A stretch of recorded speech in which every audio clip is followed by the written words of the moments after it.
कि भाई जो निराग्नि है, निराग्नि स्वेद है, तो वो हमें बताना है। तो चरक के अकॉर्डिंग सबसे पहले तो संख्या याद रखनी है। क्या याद रखनी भाई? संख्या। तो चरक के अकॉर्डिंग साग्नि स्वेद, निराग्नि जो स्वेद है वो 10 बताए गए हैं। कितने? 10। उसी को सुश्रुत ने कहा कि भाई मैं 3 कम बताऊंगा। कितना? 3 कम बताऊंगा, अर्थात 7, 7 से सुश्रुत और 7 से 7। ठीक है, तो ऐसे से याद रखना। निराग्नि सुश्रुत ने 7 माने, जबकि चरक ने 10 माने। देखते हैं कौन कौन से माने हैं 10। सबसे पहले कहा गया है कि व्यायाम उष्ण सदनम गुरु प्रावरणम सुधा बहुपानम भय क्रोध अब उपनाह आतप तपा श्वेदंती दशेतानि नरम अग्नि गुण द्रते। अर्थात यही चीज है कि व्यायाम, उष्ण ग्रह, भारी वस्त्र, आतप और आहव।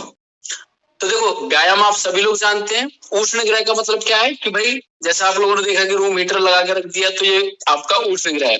भारी वस्त्र का मतलब ये है कि कोई कंबल ओढ़ के सो जाना, ये भारी वस्त्र है। आतप और अवाह, आहव, आहव का मतलब होता है भाई कि कुश्ती लड़ना। ये वर्ड थोड़े अजीब से हैं, लेकिन आपको पीजी में यही वर्ड मिलेंगे, कुश्ती नजर नहीं आएगी, है ना। वहां पर आपको आहव ही वर्ड नजर आएगा, इसलिए इस आहव को आज से याद रख लेना कि भाई कुश्ती को ही आहव कहा जाता है। ठीक है। और आतप तो आप सभी लोग जानते हैं भाई, धूप के लिए कहा गया आतप। ठीक है। फिर कहा गया कि क्रोध और भय और भूख। ठीक, तो आप लोगों ने देखा होगा कि भाई हमको अपने शरीर से पसीना निकालने के लिए क्या क्या तरकीबें यूज कर सकते हैं, तो वो देखो।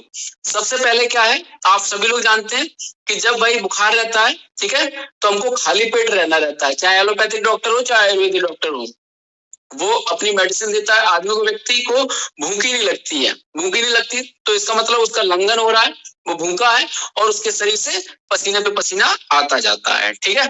और आहव में भी देखा होगा, कुश्ती लड़ते हैं तब भी भाई पसीना आता है।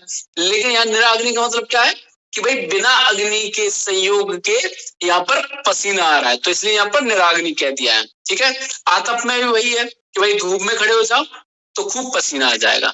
फिर आप लोगों ने देखा होगा कि भाई प्रैक्टिकली जैसे क्रोध और भय में कितना पसीना आता है। सोचो जरा कि आपके सामने शेर खड़ा हो गया हो, भाई ऊपर से नीचे तक गीले हो जाओगे, कितना पसीना आएगा। ठीक है, याद रखना। क्रोध में भी ऐसा ही होता है, खूब पसीना आता है।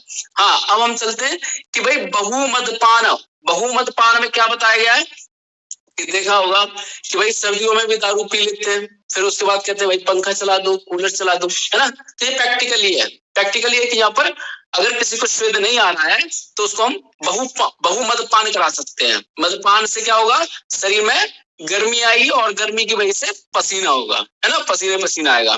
फिर कहा गया कि उपनाह। ठीक है, तो उपनाह भी बिना अग्नि संयोग के यहाँ पर चरक ने इसे निराग्नि में शामिल किया है। उपनाह पर सभी की टिप्पणियां डिफरेंट डिफरेंट टाइप की हैं, तो आपको सभी के अकॉर्डिंग पढ़ना है। ठीक है, अभी यहाँ केवल चरक के अकॉर्डिंग याद रखो कि निरा अग्नि में उपना को शामिल किया गया है। किसने? चरक ने। अब चलते हैं कि बाकी के आचार्य क्या कहते हैं उपना के बारे में, एक बार देख लेते हैं।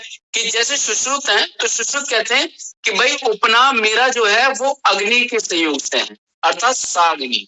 ध्यान रखना, सा अग्नि में उपना को इंक्लूड किसने किया? सुश्रुत ने किया। तो यहाँ पर वही याद रखना पड़ेगा, S4S। ठीक है, सात से सुश्रुत, सात से साग्नि। उपना के लिए कहा जा रहा है, बाकी और किसी के लिए नहीं, केवल उपना के लिए। निराग्नि चरक ने बता ही दिया, ये मैं आपको बता ही चुका हूं। अब आते हैं हमारे अष्टांग हृदय। तो अष्टांग हृदय ने क्या कहा कि देखो चरक और सुश्रुत आप दोनों आपस में लड़ाई तो मत करो, है ना, मैं आप दोनों को एक ही साथ में बिठा देता हूँ। बोले कि ना तुम्हारा रहा ना मेरा रहा, है ना, ये दोनों को शामिल कर दिया। तो अष्टांग हृदय ने बहुत अच्छा किया कि देखो इसे साग्नि में भी शामिल कर सकते हैं और निराग्नि में भी शामिल कर सकते हैं। ठीक है, तो ये बहुत अच्छा कमेंट किया, किसने? आपके अष्टांग हृदय जी ने। अब चलते हैं सुश्रुत के अकॉर्डिंग जो 7 निराग्नि श्वेत बताए गए हैं, उन्हें देख लेते हैं। बताया गया है कि व्यायाम निवात, निवात वही है बेटा जिसमें वायु प्रवेश ना कर सके, ऐसा स्थान, ठंडी वायु प्रवेश ना कर सके, वो भाई निवात स्थान होता है। फिर कहा गया कि गुरु प्रावरण, तो गुरु प्रावरण में कुछ और नहीं है, ये कंबल के लिए वर्ड यूज किया गया है। किसके लिए? कंबल के लिए। तो आज से आप लोग कंबल नहीं कहेंगे, कहेंगे भैया ये गुरु प्रावरण है ना, गुरु प्रावरण भारी है, देख लो चेक कर लेना, चादर से बहुत ज्यादा भारी रहता है गुरु प्रावरण। फिर कहा गया कि आतप, सभी लोग जानते हैं, जो मैंने आहव बताया था तो वो चरक का ही पूछा जाएगा, आहव वर्ड ध्यान रखना। लेकिन जब सुश्रुत के अकॉर्डिंग अगर पूछा जाएगा तो मल्ल युद्ध कहा जाता है, इसे क्या कहा जाता है? मल्ल युद्ध। ठीक है, चरक पुरानी है भाई सुश्रुत से, ध्यान रखना। ठीक है, तो वहां पर क्या है, और ज्यादा टिपिकल वर्ड का यूज किया जाता है, जबकि सुश्रुत संहिता में आप लोग देखोगे इतने ज्यादा टफ वर्डों का यूज नहीं किया गया है, थोड़ी हिंदी भी मिक्स कर ली गई है ना। लेकिन चरक संहिता में थोड़ा टफ वर्ड का यूज किया गया, तो वहां पर याद रखेंगे आहव, और जो थोड़ा सा सिंपल है तो वो क्या है? मल्ल युद्ध यानी कि कुश्ती। फिर कहा गया क्रोध और आदव, है ना। तो ये वर्ड हमें सभी चीजें याद रखनी पड़ेंगी कि मल्ल युद्ध किसने कहा है, आहव किसने कहा है, अद्व किसने कहा है, ये हमारे सुश्रुत ने वर्ड यूज किए गए हैं। किसने? सुश्रुत ने वर्ड यूज किए हैं। तो ये फिर बताया गया कि त्रयोदश विधा स्वेदो बिना 10 विधो अग्नि संग्रहण चा षड स्वेदा स्वेद अध्याय निर्देशिता, अर्थात वही बताया गया है कि देखो यहाँ पर